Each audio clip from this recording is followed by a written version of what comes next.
Hi,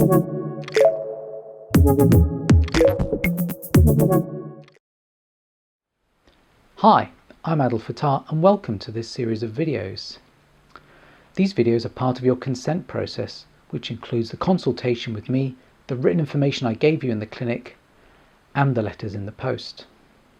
These videos are generic and an aide-de-memoire, so feel free to watch them as many times as you like, jot down any questions you have, and I'll go through them with you in the clinic at our next appointment. If you're not one of my patients, these videos do not constitute independent medical advice and shouldn't really be used outside of the context of a consultation with me. Either way, I hope you find these videos interesting and informative. What is a split earlobe? A split earlobe is often caused by a piercing working its way through the earlobe, usually from heavy earrings, sometimes from trauma when it gets caught on something and pulled out. What is a tribal earlobe? A tribal earlobe is one that's been created by flesh tunnel earrings to stretch the lobe to fit the flesh tunnel. It differs from a split earlobe by the fact that extra tissue has been generated by the stretching. These need slightly more complex surgery to remove the extra tissue and rotate the normal tissue back into position. Options for treating a tribal earlobe include using a flesh-coloured tunnel which can hide the fact that there's a hole in the earlobe. Other options include clip-on earrings. Split and tribal earlobes can be easily corrected in the clinic under local anaesthetic as a short procedure taking around about 30 minutes or so. You can get your ears pierced after these surgeries within a few months. At the end of the procedure, there'll be a small scar, ideally situated as close to the edge here as possible to hide it. There'll be non-absorbable sutures and some ointment will be applied rather than a band-aid plaster or sticky dressing, which is very difficult to keep in position and is very obvious to see. In many cases, if you have longer hair, this can be hidden by wearing your hair down. After the surgery, you'll have a scar on the earlobe. This is as close to the cheek as possible.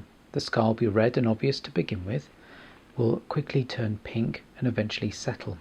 You will always feel a lump where the scar is because the scar goes through the full thickness of the earlobe.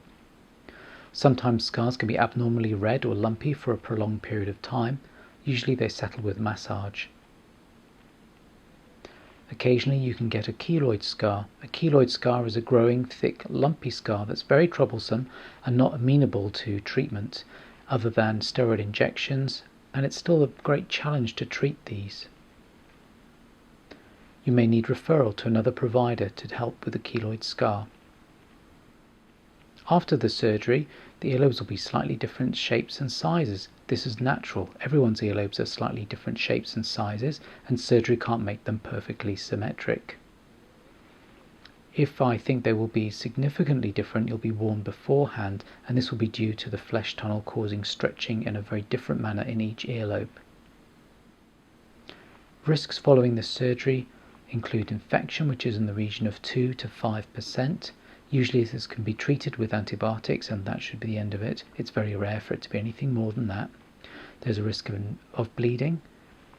This is usually a low risk and often manifests as small drips of blood. Place an old towel down over your pillows at night to make sure any small drips of blood are caught on the towel. There's a risk of the wound opening up, usually due to infection or being caught or knocked. You may be unhappy with the shape of the earlobe after the procedure. Sometimes the earlobes can look a little pointy and may require a revisional procedure. This is unusual, but can happen. You may find that the earlobe is not to your satisfaction, in spite of it being a technically good result, and this is a difficult situation to deal with. After the surgery, you'll have ointment applied. The sutures will be non-absorbable and removed in 2 weeks' time. You'll be seen by the dressing nurse at 2 weeks and she'll remove the sutures. And after that you should be able to return to near normal activity. Immediately post-operatively, you can wash your hair and wash the wounds and reapply the ointment 2 or 3 times a day.